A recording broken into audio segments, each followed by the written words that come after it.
you doing, folks? My name is Johnny Angel. I own a landscape company, and my question pertains to illegal immigration.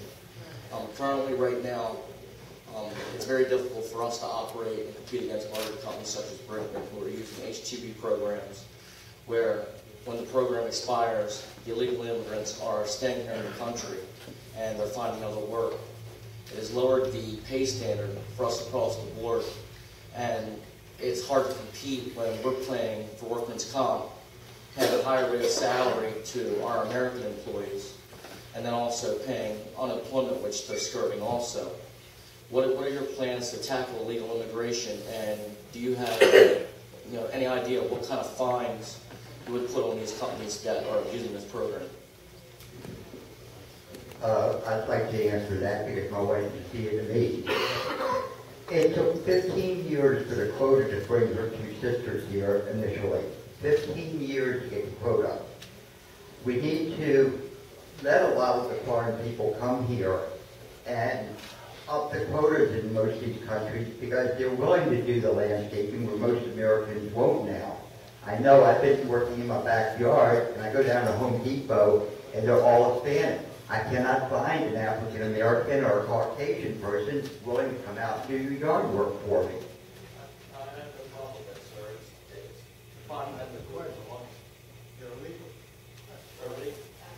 No, I tell them I pay them by check and they have to have a driver's license and stuff there.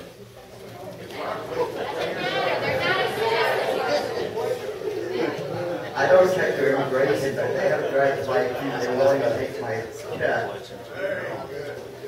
They're not legal, and they shouldn't be here. In Maryland, we give driver's licenses to just about anybody who wants them.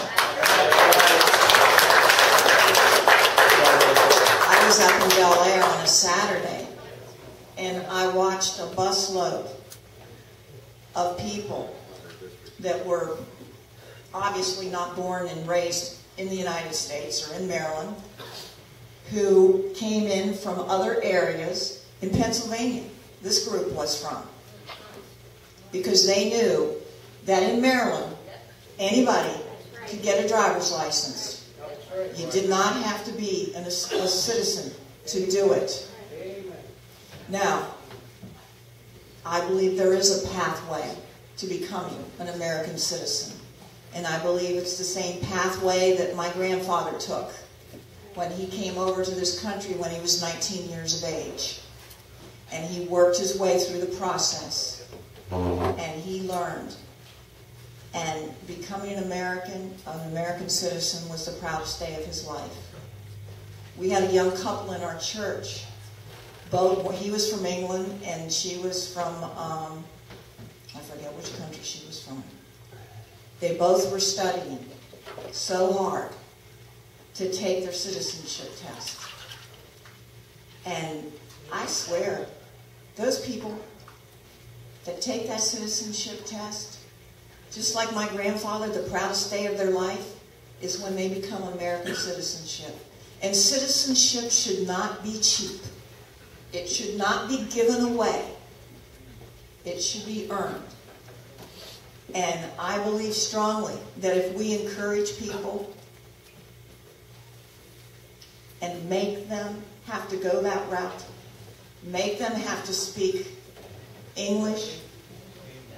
I hate the fact,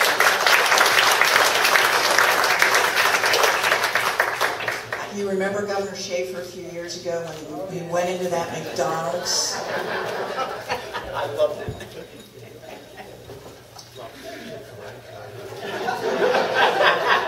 I love William Donald Schaefer. He may not say it politically correct, but he was right.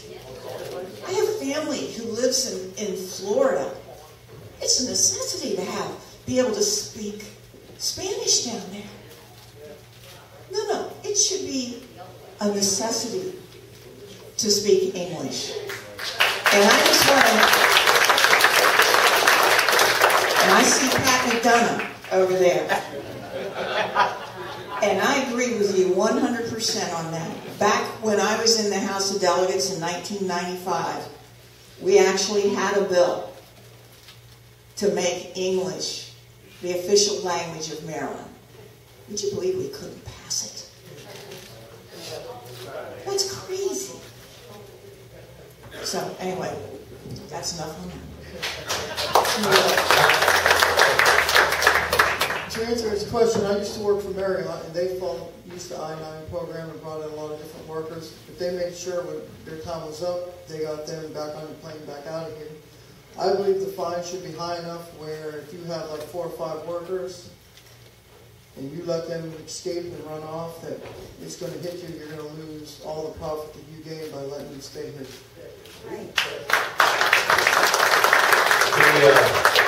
The disregard that we give to our own laws on this issue is probably the greatest black eye in America right now. If you go to my website, go to the immigration page, you'll see an 8-point plan for ending immigration. I'm the only candidate with a total comprehensive solution to this. The first thing is to withhold federal transportation funding from sanctuary states. Oh, I guess that might hurt Maryland. That's okay, because Maryland refuses to check people's Social Security number. The second thing is, of course, to pass E-Verify and make sure we know who we have in here legally and who not. Because when they party, you know, their driver's license. We even give, in 2010, we gave $2.5 million in Medicaid benefits to dead people because we don't check their Social Security numbers. So it's a clarity issue that we all know the answer. The most disturbing thing when I was in Washington with Congressman Harris is that when we went to pass E-Verify, you know who blocked it? Who do you think that was? It was the employers. The number one culprit in this is people who are enjoying these low wages, and they're enjoying not having to fill out all these extra forms. We have to make their lives in a new reality where that's not possible. But I'm concerned about, you know, we hear cases that break your heart. I mean, you hear cases of people that deserve this, and this young child should get that. And you hear cases like that all day long in Congress on a whole host of issues. Whoever gets elected will see, and their staffers will see 20 to 25 people, 3 people an hour, 3 advocacy groups an hour with amazingly compelling stories. And you know what? Going forward, the congressman who's doing their job best will have them walk away saying, wow, he or she is really great. They're only going to cut our program as much as they're cutting the other programs. Or, we really did well today, they're going to keep it at current levels. This is the world reality that we're walking into. It's going to be a very tough decision. And I can't understand, I need some help again here on another issue, Ms. Jacobs. Why did you vote for the DREAM Act in 2003? You know, if Governor Ehrlich had not vetoed that, we'd be paying that bill right now. Thank you. In 2003, I voted against it. And when it came back over from the House, it was in the last days of session, the last 3 or 4 days of session, I believe.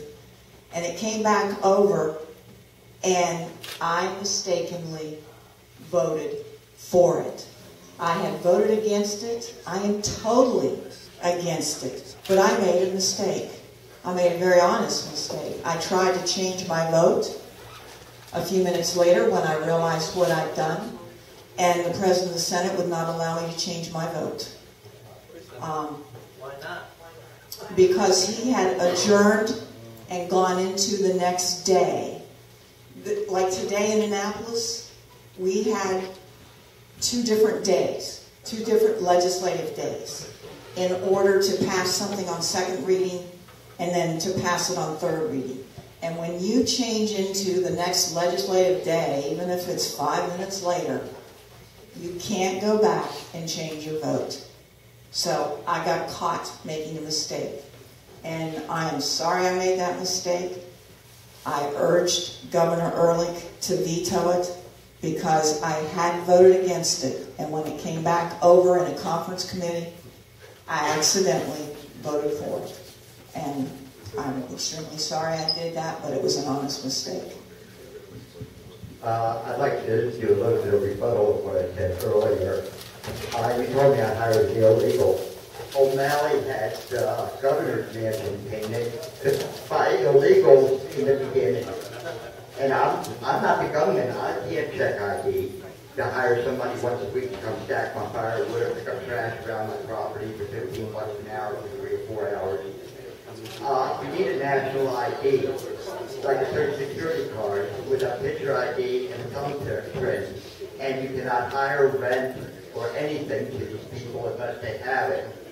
Immigration is we need.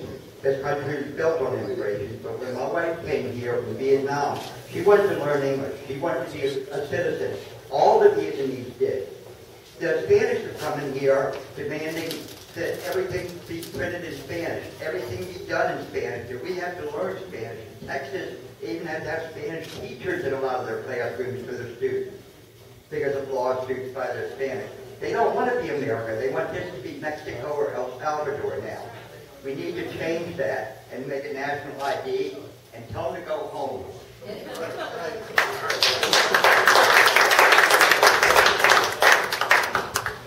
Senator Jacobs, in your remarks regarding immigration, I recall that you described the instance of encountering a busload of people that you described as, and I quote, obviously not born and raised in the United States. On what basis did you make that determination? Well, they were Hispanic, and none of them spoke English. And when they got off the bus, they were being brought down by a company of some sort. And that's what I was told. My former chief of staff now is the representative for Motor Vehicle Administration. And I went to him immediately and said, what in the world is going on?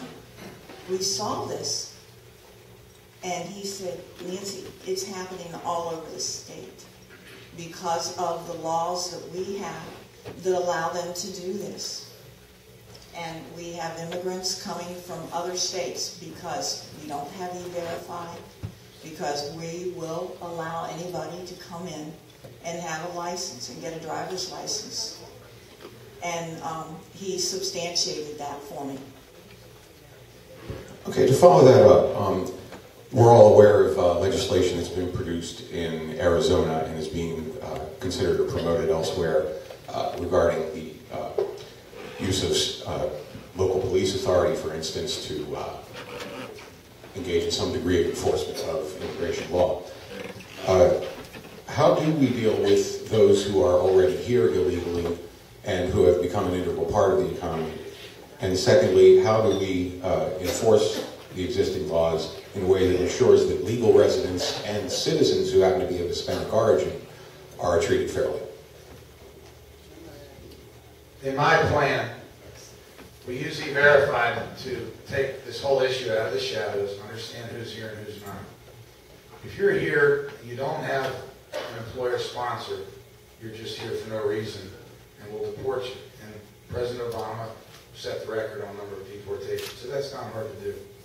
But if you're here, and you've been here, and there's a company that would really like to use you for their, to hire you, they can sponsor you by paying out of their pocket $1,000 for your H-2B visa. And then you, the illegal immigrant, can begin paying down a $5,000 fine for having come here illegally and a path to guest workership, all the while also getting taxed for your wages. And all the while contributing to the safety net that you're already drawing from. This plan answers the issue of seasonal workers and answers the issue of people, frankly, in the concrete business for some reason, that seem to use a lot of illegals. And I can't say to the guy who goes, don't take my workers away from me. So you know what? It's a real issue. For some reason, in some companies, they can't fill it here. And obviously, you're not going to be allowed to sponsor somebody until you've proven that you put out your job announcement to native-born Americans. All right? So you have a path to guest workership, and when the most logical thing would be for a staffing agency to pay $1,000 each for all those folks, let them pay off their fines. And again, there's nothing about citizenship. It's just, and then if you're here for a while and you lose your job, you go home. But the point is, you get it out of the shadows and you start solving this thing. Because if we don't do something like that, where every side gets what they need, we're going to have the same conversation 10 years from now. Most people here hear about Hispanics being illegal. You know there's over 1 million plus Caucasians from Eastern Europe here illegally, a few million Africans here illegally, and a few million Asians here illegally. That's why I said we need a national ID. But the state of Maryland did stop Hispanics from playing any sports in county, state, and everything. Because a few years ago when my wife went to renew her driver's license, you had to prove you were here legally to get an ID to play sports in any county, games, or anything else.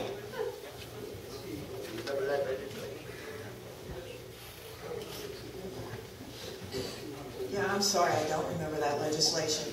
I do remember, though, that we did stop a few days before the terrible tragedy in New York with the airplanes going into the buildings in New York. We stopped one of those guys. We stopped him in Baltimore. We stopped him in Baltimore, but they had a driver's license, and they let him go. If we had a system with E-Verify, if you couldn't get a driver's license unless you were able to prove that you were a citizen, who knows what might have happened differently in that circumstance? You don't know. But we need to get a lot tougher. We need to do E-Verify, and for the life of me, I don't understand why my colleagues in Annapolis are so opposed to that. It's just unbelievable. We've had legislation like that for several years. Well, I know, but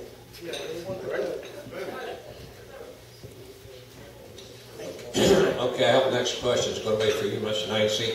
It's going to be a local. All my questions tonight have been at federal level, but we got a local issue here in the Dundalk area that I would like to have addressed. And that's Fort Howard. As you know, Fort Howard played a major part in the War of 1812. Later on, it became a veterans hospital, and it finally was closed down. A developer was brought in to make some homes for the veterans, and several veterans, and some is maybe in this room tonight, I know of one is here, that had put up a deposit, a huge sum of money, to get one of those rentals. And the bank, the developer went bankrupt. He has not got his money. The VA is dragging their feet as far as I'm concerned. What's your opinion on this? What should happen to the Fort Howard property? I was talking, is Don Mason still here? I believe we had a discussion about this. And the people in that area, I think, have every reason to be upset. The road that's going in there cannot take major construction and major housing units or whatever they want to do down there. It's too small. I believe that a lot of what's going on down there people are opposed to, and it shouldn't happen.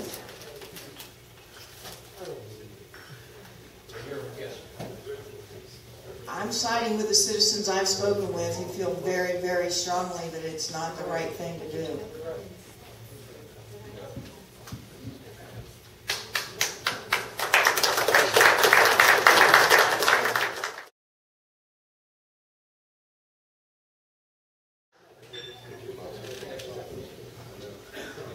We're jumping around here. Would like to try to address as many subjects as possible. We talked a lot about the economy. The unemployment still hovers around 8.3%. What can be done from a federal level to stimulate job growth besides just throwing more money at the problem? I'll take that real quick. The number one thing that drives an economy is confidence and optimism for the next 3 to 5 years. There's $2.9 trillion of private cash sitting under corporate mattresses waiting for an opportunity to find an environment where it's worth investing in. We don't need to borrow $800 billion for a stimulus plan. We have $2.9 trillion waiting to jump in. And what's holding them back? There's two big things holding them back. One is a government that appears to be their adversary instead of their partner. We might hit them with a new regulation. Extra constitution might just be an executive order tomorrow. We might hit them with new taxes because they're not paying for the $4.1 billion they're borrowing every day. That's one thing that's holding them back. The second thing that's holding them back is an inadequate energy policy. I talked about that earlier. If gas goes up to $5.50 a gallon, there's not a single business plan out here that you all can come up with that's going to be profitable at that price. We have got to show the American businessman and entrepreneur that we are in this to win it. And we've got to stop worrying about the rest of the world and keep people happy. We've got to take care of our economy. And as soon as people sense that, hey, there's a new game in town, that money will come flying off the shelves. And I agree with Newt Gingrich on this one. The day after Obama leaves, the stock market, things will really get going good. So that's my opinion.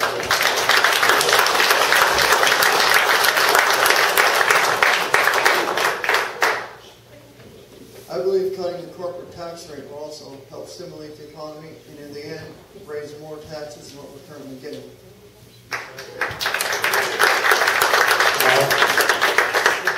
Unemployment is actually about 20% if you look in the back. And in Baltimore City, it could be as high as 40% because of the low education level that Baltimore City schools have given to their students. In the federal government, the first thing I would do is cut 10 years out of site development plans and the cost of millions of dollars out of site development plans and say, you want a business, you want a warehouse, you want a manufacturing, go build it. We're not going to tell you what color the front door is going to be, how many plants that have to be here. Go build it. The American entrepreneurial will bring back this country and bring it back strong if we stop all these regulations and let them go do it.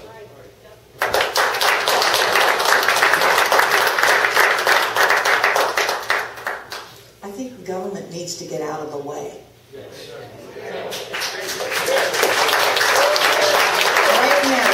Right now, government impedes jobs. And how does it do it? It does it by the regulations.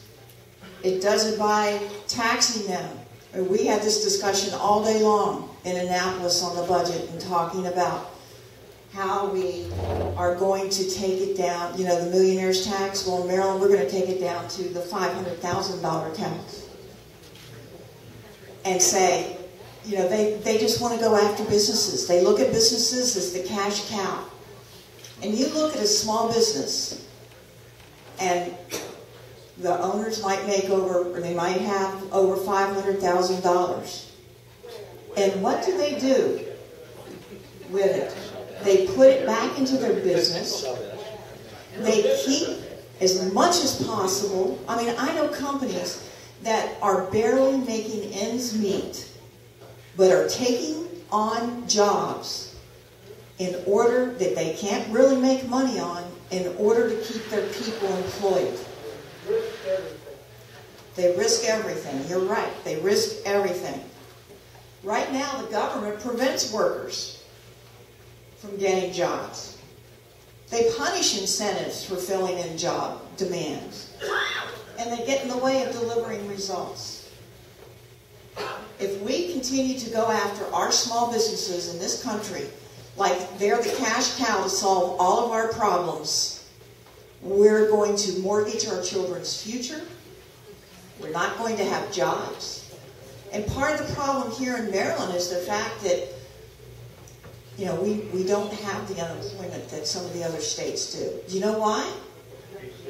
Because in D.C., we have a lot of federal jobs. And in Annapolis, they keep talking about how Maryland is so much better. And it's because we have these federal jobs. And I think we need to get government out of the way and let business do what business can do. And that is create jobs.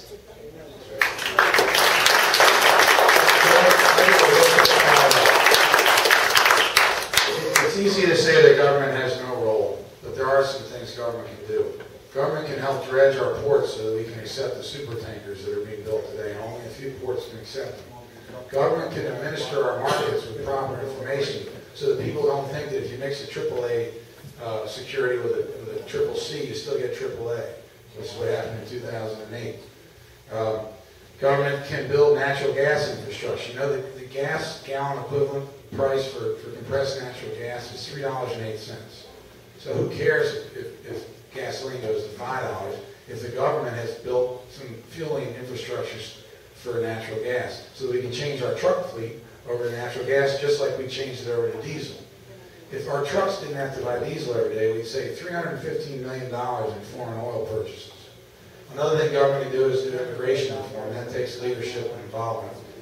And finally, there's things, believe it or not, like high-quality preschool, which is an amazing payoff down the road. We need to do a better job. Head Start is too often a glorified daycare. And we just need to help spread the word about the amazing benefits of preschool. I'm not saying government should pay for it, but government has a role in spreading the word. Thank you. And of course mom does. But preschool has been shown, and you know, I could have not brought this up. It would have been easier not to bring this up because this is a third rail item. But the evidence is overwhelming that when 3- and 4-year-olds get high quality engagement, we save money. I'm bringing this up because we're going to save money on prisons and things down the road.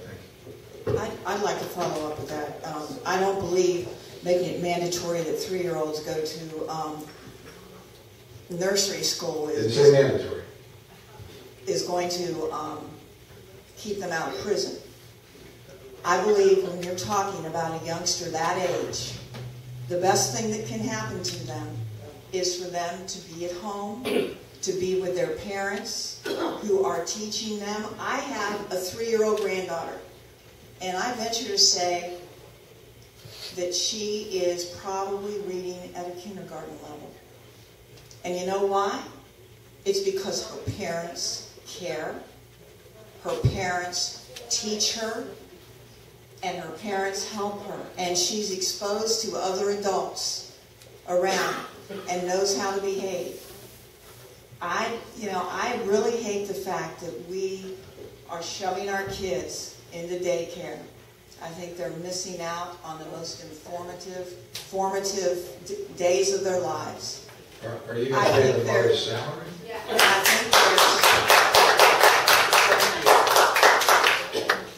I think there's a lot we can do. And I think the saddest thing that we've seen happen in the last 20 years is the fact that we've made it so necessary in this economy for both parents to be forced into working.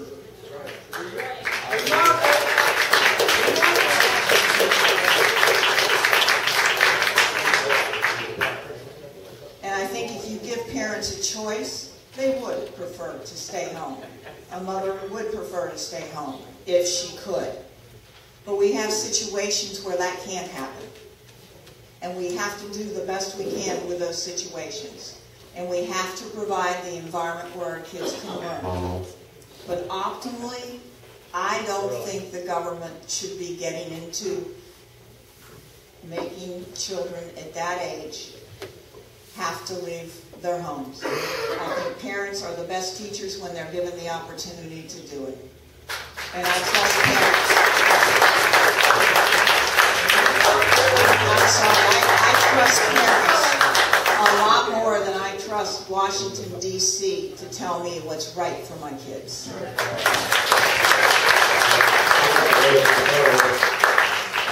My 3 kids went to Head Start. I was a homemaker husband because my wife worked out of the house because my business is attached to my house. So I raised the kids, cooked dinner, and my kids went to Head Start, and Howard County really helped them. But as a parent, unlike most parents, I talk to my kids, and I hate this technology we have today. Let me ask you all a question. You can work this out in your mind. 2 plus 2 minus 1 times 3 divided by 2. What is the answer? None of you can get it hardly, because they don't teach that. They teach you how to use a calculator or a computer. They don't teach your mind to work anymore. I taught my 3 kids to work their mind, and now they got 6-figure jobs, making very good money, which I've never made in my life. Don't even need Boy, that question go all around town. He said we wanted to cover a lot of topics. Wow.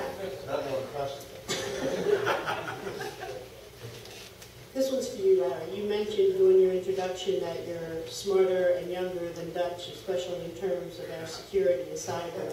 You want to go into a little bit more detail about what you know about cyber attacks? Certainly, and I took their, but I think I am smarter than you. And I think that's on the record now. But I've been highly trained in cyber security and cyber protection as a military officer. I'm thrilled that the Cyber Command is in Fort Meade, where I got my national nuclear, biological, and chemical branch. So I trained at Fort Meade. But what I want to say is, I'm formally trained as an intelligence officer at Fort Huachuca, Arizona. I have intelligence reforms that I would like to submit that he doesn't even have any idea about. For example, the National Security Agency requires tear lines. A tear line is simply if you have a top secret message, at the bottom is a tear line about what part of that you could say in secret or confidential or even unclassed. If the CIA and DIA and NGA have tear lines, the operators who live in the secret domain can suddenly fight the war much more effectively. But somebody like Dutch has no idea what I'm talking about. And he gets to go on congressional delegations where they put a headdress on him and some baggy clothes and some photo ops. I've been with a backstage pass to America's intelligence for the last 12 years. I was the operations officer for the Defense Intelligence Agency at Byron Merrifield with 400 intelligence professionals in that theater of operations. I'm more qualified than Dutch Rubersberg on intelligence, and I'm fully understanding of our challenges going forward. And cyber is clearly one of our greatest threats besides Iran.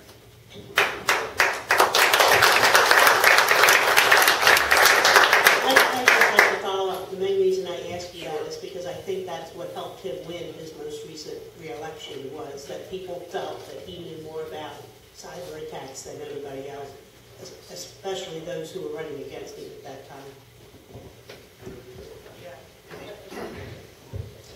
So, Colonel, are you going to tell us who put out Stuxnet? I actually do kind of know, but I can't. Sorry.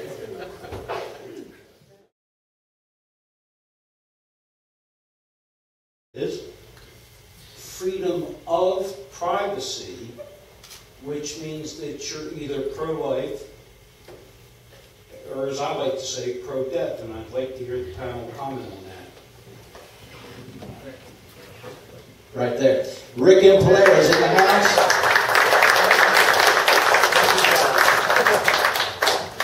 That question's addressed to the panel. Yes.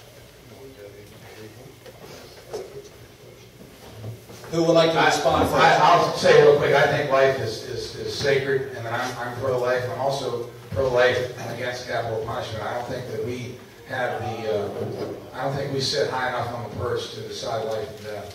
And so I'm pro-life throughout life. All right, just 1 second. All in fairness, Rick Impallaria was... Okay, go ahead and answer the question, and then we'll come back to Rick Impallaria, who has a microphone.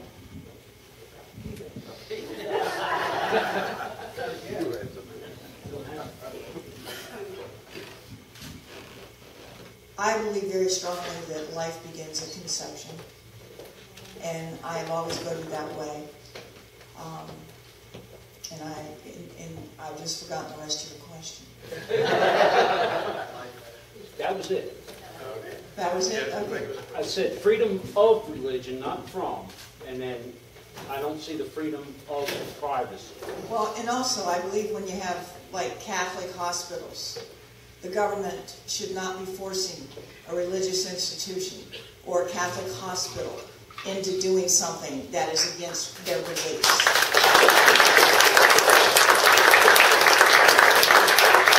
To try and force a Catholic hospital into performing an abortion is wrong. And I totally disagree with that, the way that that's going. I'd like to respond to that too. I'm against abortion, but I'm for birth control. Women needed time, they can't have a baby every year. We say now it's 3 years apart with the use of birth control. But as a democratic society, women should have the right to choose if they want to live a Christian life or live some other kind of life until we decide when it's actually a baby. I believe in conception, but scientifically, as the Pope said in the 1400s, it's not until blood actually pumps through its heart.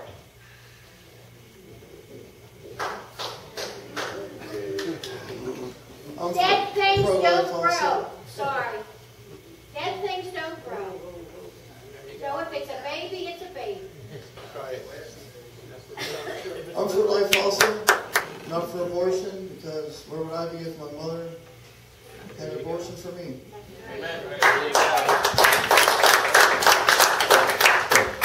Senator Jacobs, in the interest of accuracy, it should be said that Catholic hospitals and institutions aren't required to perform abortions. The recent controversy was over the question of whether or not Catholic Church and other religious organizations, non-religious employees engaged in non-religious activities, whether or not those employees could have contraception and other such services denied to them in the health care plans they get from those employers. The question I would ask to all of you then... Well, I'm sorry. You did say that Catholic hospitals should not be forced to perform abortions. Those were the words you said. No one is forcing them to. There's been talk about it. Or mandate. Mandate.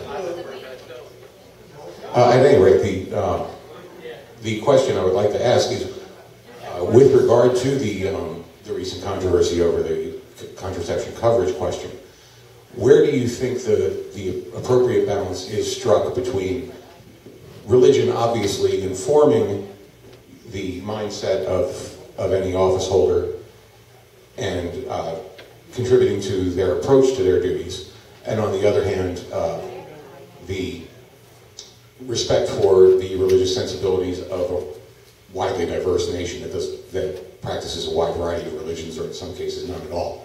How does each of you propose to strike that balance? Well, as an elected official, I believe that every one of us who is an elected official comes to our beliefs, whether it's a moral belief, whether it's a religious belief, our opinions, through different circumstances, where the way we were raised. And I think we have that diversity right now in government. And I don't believe that anybody should be condemned for the way they believe. I think that's what's part of what is beautiful about this country, is that we do have a diversity of opinion, and that we all are free to express that opinion. We had talked earlier about appealing Obamacare and allowing different insurance purchases, different ways. I believe he had said on the internet, buy it like a car insurance. You want collision, you can buy collision. You want birth control, buy birth control. Each one gets your own part.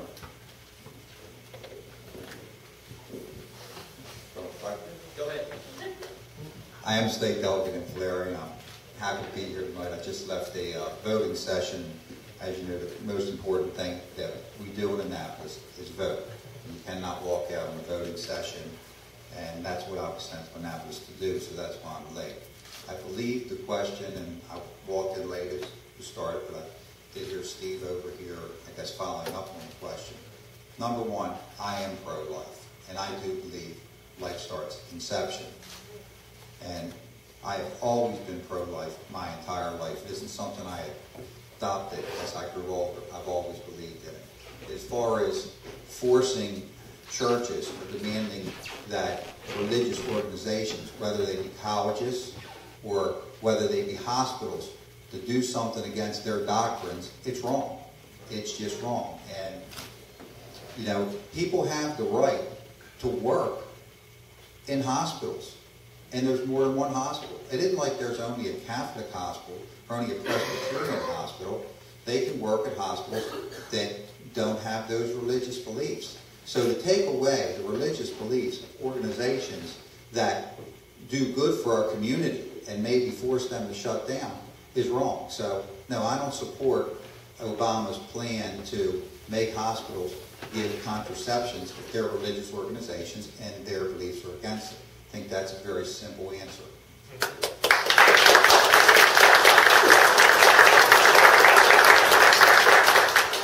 I am totally against us legislating, telling what Christians or Catholics or Jews or any other religion or all of the Christian religions what they have to do and what they have to pay for.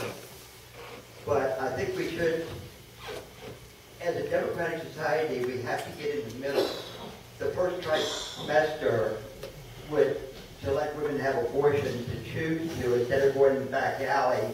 We have to, as a democratic society. They might not be Christian. God told us we're sinners to spread the word, not mandate the word.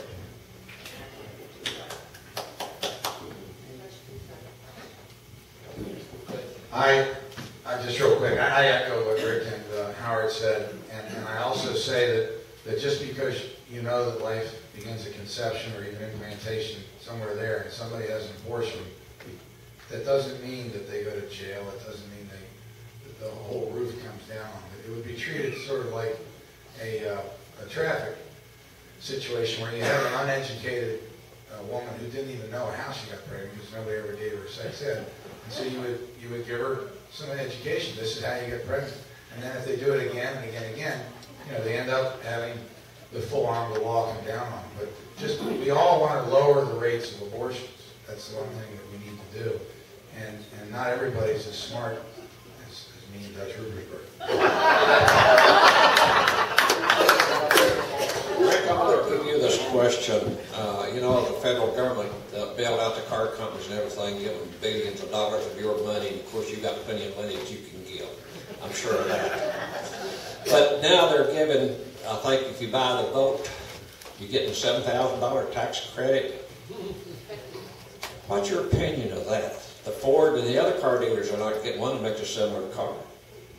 Well, you know, I believe in democracy and I believe in capitalism, and I think that businesses have the right to fail, and we shouldn't get in the way of failing businesses and bail them out.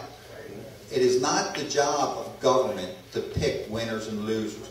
That's the job of the economy. I would not vote for the bailouts. I would not support the current situation where they're trying to push a product that the American people don't want. That's right. A car that can go possibly 20 miles on its battery is totally undependable, totally unworkable, and it's time that we get smart and start doing what we need to do. That's drilling for oil, building nuclear power plants, fracking for our natural gas, getting us off the dependence from foreign oil the proper way, using our natural resources, and let's take Don Quixote and let him go chase those windmills. They are not going to get us out of this problem.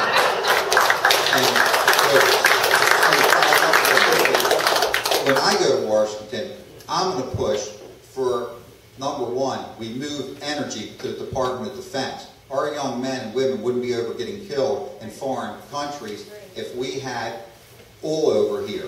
If we had to go over there, our enemies wouldn't be so well funded. They are well funded because you and I went to the gas pumps today and we gave a large chunk of money to fund our enemies, and that's wrong, and that's got to stop. And we should take, like I said, energy, move to the Department of Defense and form a Manhattan-style project. Remember the Manhattan-style project that built the nuclear bomb and made Japan one of the most friendliest nations on the face of the earth, and our ally. And let me tell you something, we need to build 50 new nuclear power plants in the next 10 years so we don't hit the nuclear cliff when it all falls off and the plants have all failed. And we need to drill for our oil, and we need to use our coal and stop shipping it over to China so they can build cheap products. We need to make America independent and put us back on the stage where we can actually compete with our enemies because we have affordable energy.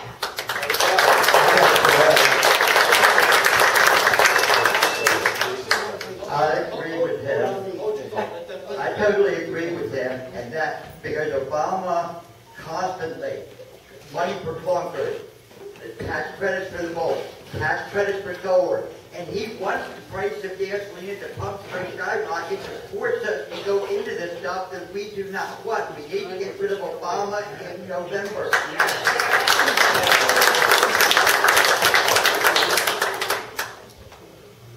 They got the Volt, $7,500 tax credit, and they didn't even put a solar panel on top to help charge the battery when it's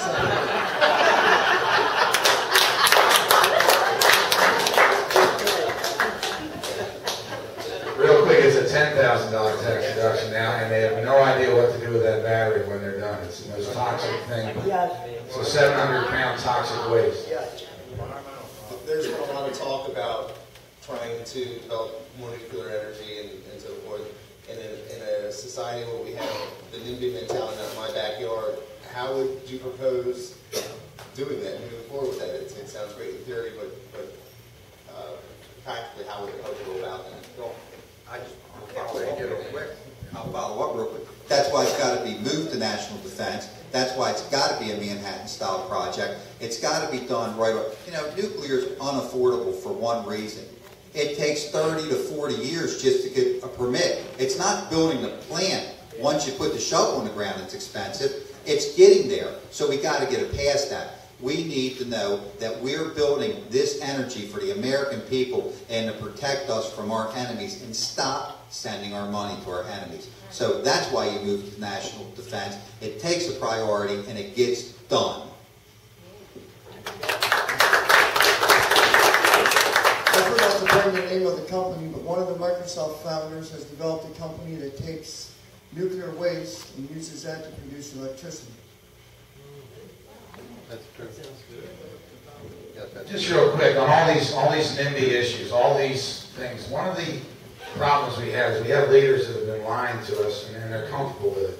When the president, the number one person we look to for guidance, says, let's take the money we're spending on foreign wars, we'll use half of it to pay down debt and the other half to rebuild our country. It's such a patent lie because we're borrowing everything we're spending on the foreign wars. There is no money actually there. And we have it. I could go on, Dutch Ruberg, etc. The amount of bald-faced lying is unexcusable. It's a total leadership deficit. What we need to do going forward is have that adult conversation on a weekly, on a daily basis. There should be a town hall twice a month. Dutch Ruberg hasn't had a town hall in 4 years. He did have one at his mother's retirement home, and she was in the audience, and I think took care of a few people that had some tough questions for him after the town hall. But it's education. I went all around 1st District of Congressman Harris. By the time you explain this to anybody, they understand it's 4.5. They understand, oh, I guess we got to do that then, don't we? But we have an entire class that is partially responsible for screwing this stuff up, who has no incentive to admit, I guess I should have done that. And so, if you elect me to Congress, you're going to see an incredibly transparent Congressional office with 3-hour town halls, with a whole new social media, with a whole new interactive situation where I can treat my constituents as adults because I've informed them and they've informed me about the real issues.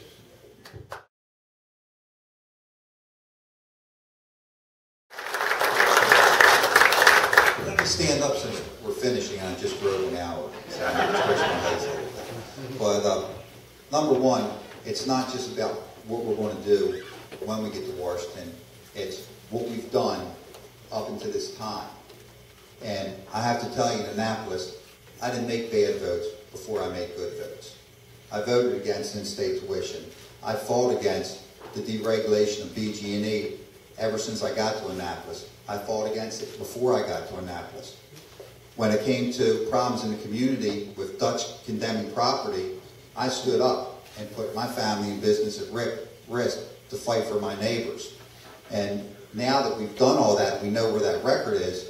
Now what we need to do is how do we go after Dutch? And we got to go after Dutch tough. We can't be conservative, or we can't be liberal with Dutch. We can't look like we're in the middle of the road with Dutch. We have to go after Dutch on exactly where he stands. We have to go after him because he stood up and said he supported constitutional rights for the Guantanamo Bay prisoners. But he didn't support them for the people of Essex and Middle River when their properties were being taken. He didn't care about us then. He stood up in a community meeting, and he said, the The problem with gangs, we can take care of gangs. We need to invite them into our neighborhoods. We need to invite them into our homes, and we need to understand them. And my answer to him was, no. What we need to do is send our gang out to Hartford County Police Department to bust their heads and run them out of town because we don't want them in our communities. This is the radical left-wing belief that Dutch has. You know, Dutch, you don't have to be intelligent to be on the Intelligence Committee. And he says he supports the war. He supports the war. He does. Except for one problem. When President George Bush wanted to re-armor the Humvees, he stood with the Democrats and says, we're not armoring them Humvees until you give us our social welfare package. He made our men and women wait and die fighting for you, fighting for our freedoms, fighting for our country, while he held up their protections. So this is what I'm going to do when I go out between the end of the election to November. I'm going to be out every single day, knocking on doors, exposing his record, saying that, you know what, conservatism is the way we're going to do it. And you know what? I'm willing to reach across the aisle. I'm willing to reach right across the aisle and drag them on our side of the aisle. I'm not willing to compromise on their side of the aisle anymore. When I'm standing on the edge of the cliff with that Democrat and he says, we're jumping off, I'm going to say, no, we're not. He's going to say, let's compromise. Let's roll off the cliff. I'm going to say, no. You can jump off the cliff. I'm going 100 yards away from the edge of the cliff. I might compromise and come back 50 yards away from the cliff, but I'm not going to your side anymore. No more. And that's what we have to do if we're going to win this election and beat him at the end of the day. That's what it's all about. That's why I was down in Annapolis fighting for all of you. Thank you very much for that.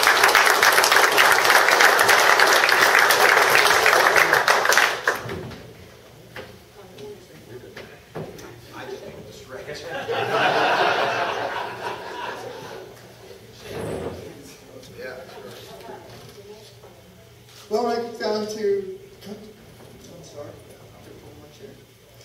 down to D.C., I want to first repeal Obamacare and then work on getting our budget back under control, put some of the things that work in the private industry, such as Six Sigma, in place, look at all the different things that are getting duplicated and cut out the duplication, and bring back the trillions of dollars we're borrowing, quit borrowing them because we'll have a budget that we can take care of through our own people.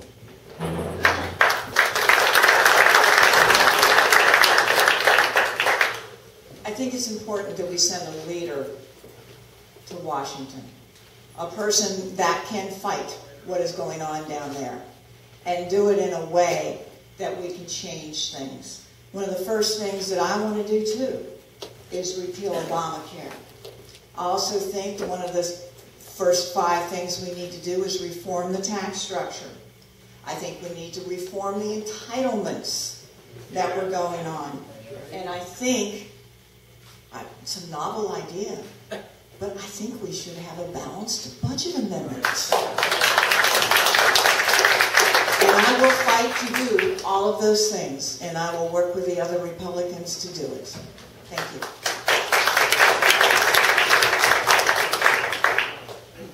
Feels good to stand up. You guys will feel it in a second. So I'm Larry Smith, and I'm exceptionally honored to be here. I want to thank Ed Landon from Delta Free for having this event. You know, I have an 8-year-old son, and right now his future is non-existent. Because by the time he's 48, we're going to have to sell the Defense Department to pay for Medicare, Medicaid, and Social Security. There are more challenges than we know what to do with. Abe Lincoln once said that we have to finish the noble work that they have thus far so nobly advanced.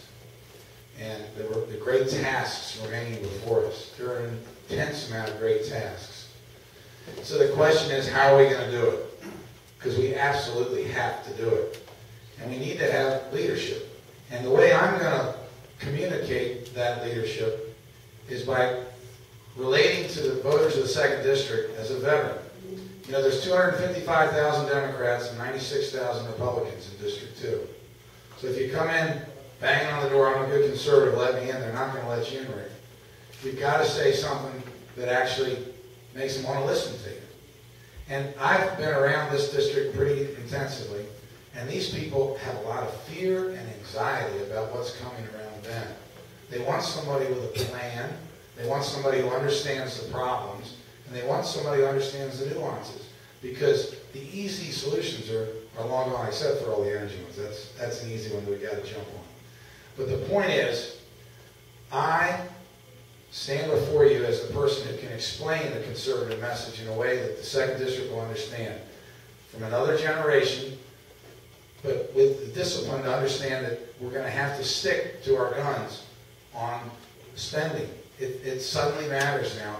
Spending actually costs something. In the old days, it was just a notion. We just passed some more, we just printed more bills, gave ourselves some more bonds.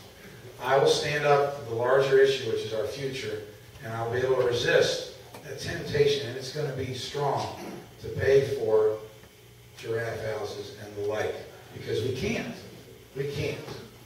We have to stay strong, and I will stay strong for you, because my son and the veterans that I saw sacrifice, like Ray Bly here, they deserve it. Thank you.